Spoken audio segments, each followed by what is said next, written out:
జయ జయ హో తెలంగాణ జననీ జయప్రభు అభివృద్ధులు ఇప్పుడు నాతో చిన్నమంది తెలంగాణ రాష్ట్ర గీతాన్ని పాడారు. తర్వాత మున్సీ గారు భారతదేశ రెండవ ప్రధానమంత్రి లాల్ బహదూర్ గారు చేసుకున్న వీలుగా 1964 విశ్వవిద్యాలయం స్థాపించడం జరిగింది. అదేవిధంగా నాటి ఐరన్ లేడీ ఆఫ్ ఇండియా మూడవ ప్రధానమంత్రి శ్రీమతి ఇందిరాగాంధీ గారు చేసిన వీలుగా ప్రస్తుతం ఉన్న పరిపాలనా భవనం ఇతర భవన సముదాయాలు ప్రారంభించడం జరిగింది. ముగ్గురు ప్రధానమంత్రులకు అసోసియేషన్ ఈ గొప్ప వ్యవసాయ విశ్వవిద్యాలయానికి ఉపకులపతిగా నాకు ఈ అవకాశం ఇచ్చిన రాష్ట్ర ప్రభుత్వానికి, ముఖ్యంగా మా ప్రియమైన నాయకులు ముఖ్యమంత్రి గారికి ప్రత్యేక ధన్యవాదాలు చెప్తూ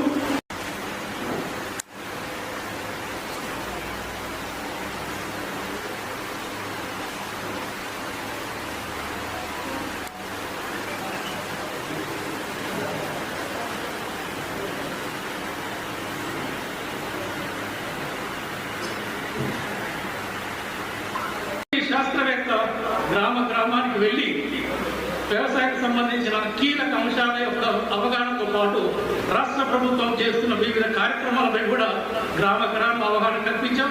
1,22,000 మంది రైతులకు 6 వారాల్లో ఈ కార్యక్రమం చేయడం జరిగింది.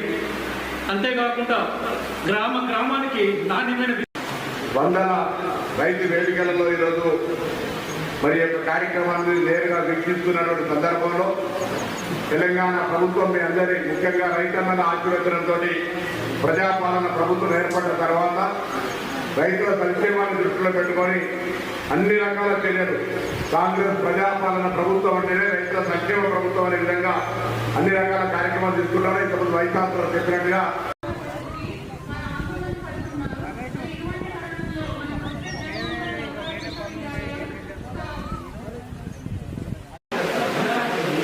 తర్వాత జయ జయ హో తెలంగాణ జననీ జయప్రభు అభివృద్ధులు ఇప్పుడు నాతో చిన్నమంది తెలంగాణ రాష్ట్ర గీతాన్ని పాడారు.